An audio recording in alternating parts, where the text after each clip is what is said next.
ناظرین، موضوع ہمارا چل رہا ہے اولاد کی تربیت کے حوالے سے، تو میں علامہ صاحب سے یہ سوال کرنا چاہوں گا کہ دیکھیں بچے تو معصوم ہوتے ہیں اور بچوں کو نہیں پتہ ہوتا کہ وہ کیا ضد کر رہے ہیں، کیا مانگ رہے ہیں، تو کیا بچوں کی ہر ضد پوری کرنی چاہیے؟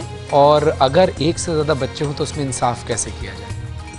اس سوال کے ذریعے میں سمجھتا ہوں تمام عالم انسانیت اور بالخصوص عالم مسلمانیت کو ایک بڑا خوبصورت پیغام دینا چاہتا ہوں۔ جب آپ کے سوال میں ہی جواب ہے کہ جب ایک بچہ نہیں جانتا کہ اس کے لاس اینڈ پروفٹ کیا ہے تو جو دینے والا ہے وہ جانتا ہے۔ فار ایگزامپل، ایک بچے کو پھنسیاں پھوڑے ہیں، ڈاکٹر کہتا ہے اس کو میٹھی چیز نہیں دیجیے گا، یہ اس کا مرض بڑھ جائے گا۔ اب وہ بچہ روزانہ عادی ہوتا ہے اپنے باپ سے مانگنے کا، اب باپ اسے وقتی طور پہ نہیں دے رہا، وہ بچہ شکوہ ضرور کر رہا ہے۔ ہمارا حساب اللہ سے اس بچے کی طرح ہے کہ ہم اپنے اللہ سے یہ امید رکھتے ہیں، یقین رکھتے ہیں کہ وہ لامحدود خزانوں کا مالک ہے۔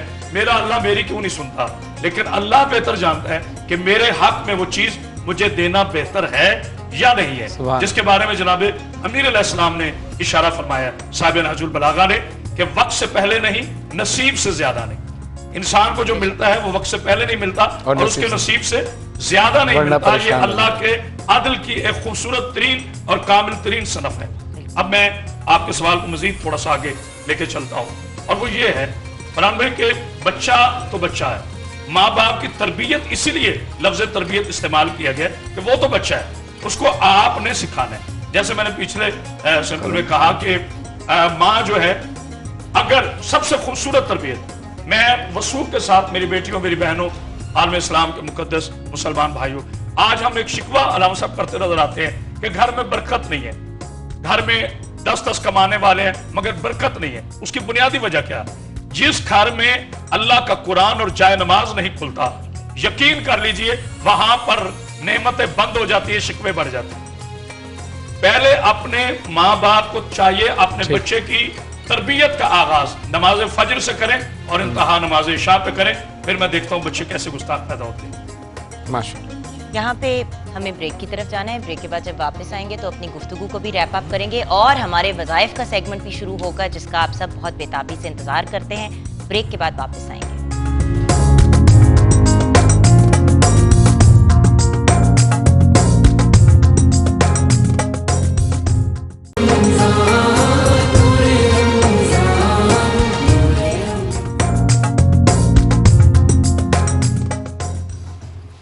ناظرین، آپ کو ویلکم بیک کرنا چاہیں گے اور ویلکم کرنا چاہیں گے اپنے پبلک نیوز کے ویورز کو۔